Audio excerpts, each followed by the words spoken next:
ही recipe पाहायची असेल तर तुम्ही हा व्हिडिओ शेवटपर्यंत नक्की पहा। रवीना किचनमध्ये तुमचं स्वागत आहे। आज आपण बनवणार आहोत नारळाची कापं। चला तर मग साहित्य पाहूया। मी ह्या वाटीनुसार 2 वाटी नारळ घेतलेला आहे किसून, आणि हे खोबरं मिक्सरला पण लावून घेतलेलं आहे। असं बारीक करून घ्यायचं। 1 वाटी त्याच्यासाठी लागणारी साखर आणि अर्धा चमचा वेलची पूड। चला तर मग आपण बनवायला घेऊया। गॅस चालू करून घेतलेला आहे आणि तो बारीक करून ठेवलेला आहे। आता आपण खोबरं घेतलं होतं ते मी घालून घेते सर्व, आणि हे खोबरं बारीक गॅसवरतीच असं व्यवस्थित असं मस्त परतून घेत राहायचं आहे।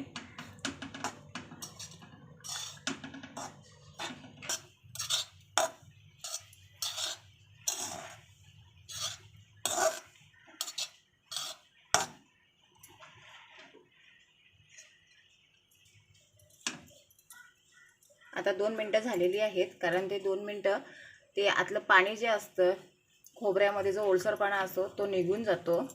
आणि आता ह्यामध्ये आपण साखर घालून घेणार आहोत। साखर आपण 1 वाटी घेतली होती, ती सर्व अशी घालून घ्यायची आणि हे सर्व एकजीव करून घ्यायचं आहे।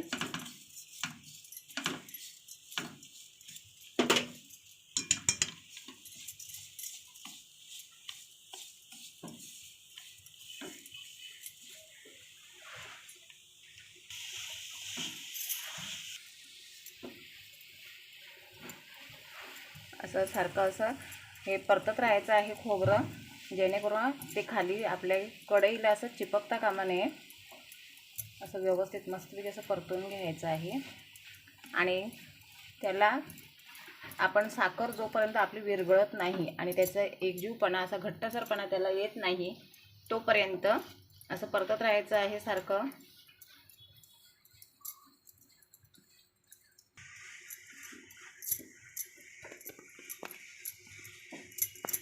पहा, आता त्याला थोडा असा घट्टसरपणा येत आहे।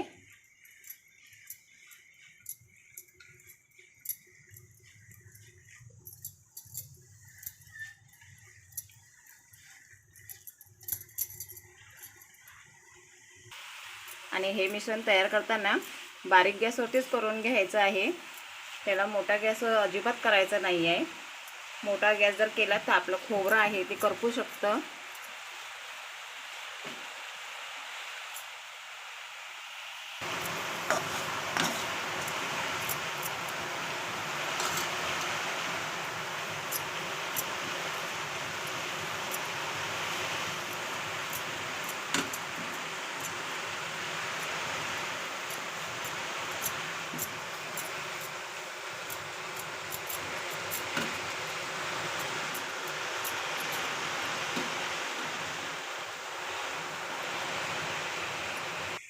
तुम्ही आता पाहू शकता आपलं मिश्रण तयार झालेलं आहे। आणि ते कसं ओळखायचं, एवढा मोठा जरी चमचा ठेवला आतमध्ये तरी तो सहजपणे असा उभा राहू शकतो।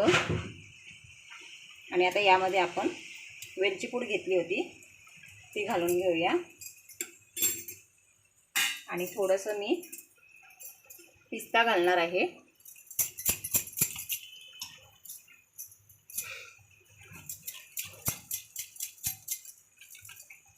आणि जायफळ पूड थोडीशी घालणार आहे। तुम्हाला जर हे ऑप्शन आहे, तुम्हाला जर पाहिजे असेल तर तुम्ही घालू शकता। आणि आता व्यवस्थित असं पट करून असं एकजीव करून घ्यायचं। आणि एका परातीला आपण तूप लावून घ्यायचं, किंवा खोबरेल तेल असेल, तूप नसेल तर खोबरेल तेलही लावलं तरी पण चालतं।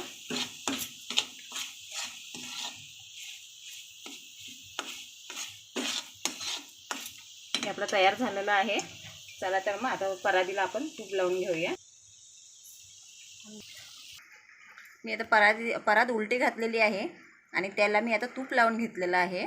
तुमच्याजवळ ताटली वगैरे काही असू दे, त्याला जर तुम्ही तूप किंवा तेल लावून घेऊ शकता। आता आपलं मिश्रण तयार झालेलं आहे ते आपण ओतून घेऊया।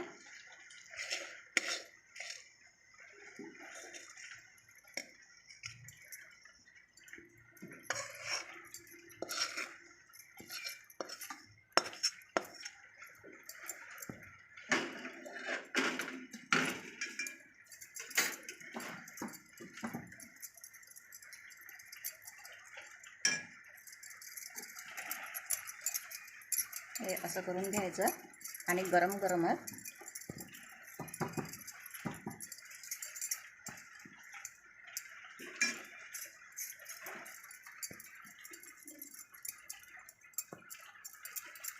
असं पातळ असं प्रेस करून घ्यायचं।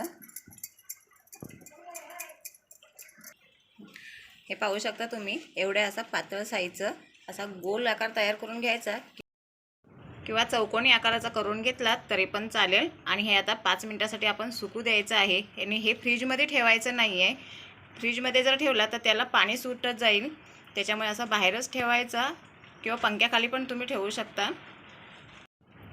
आता हे मिश्रण आपण जे करून घेतलेलं होतं त्यासाठी आता वड्या पाडायच्या आहेत।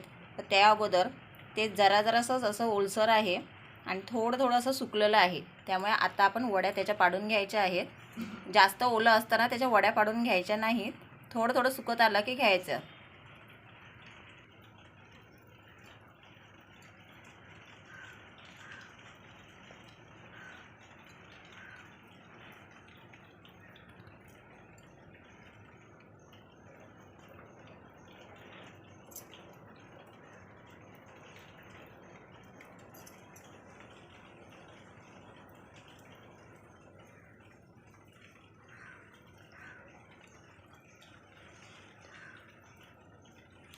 पाहू शकता आता आपल्या वड्या पाडून होत आहेत।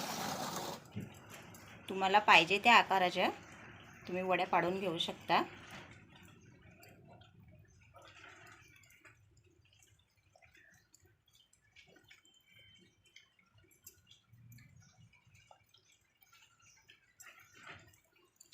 ह्या वड्या खूप मस्तपैकी नरम लुसलुशीत आणि होतात।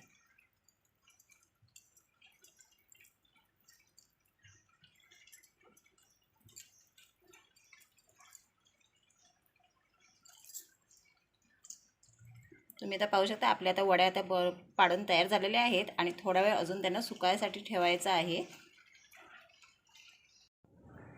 तुम्ही पाहू शकता अशा प्रकारे आता आपली ही नारळाची कापं बनवून झालेली आहेत। तुम्हाला जर आवडली असतील तर ह्या रेसिपीला नक्की लाईक करा, शेअर करा आणि सबस्क्राईब पण करा।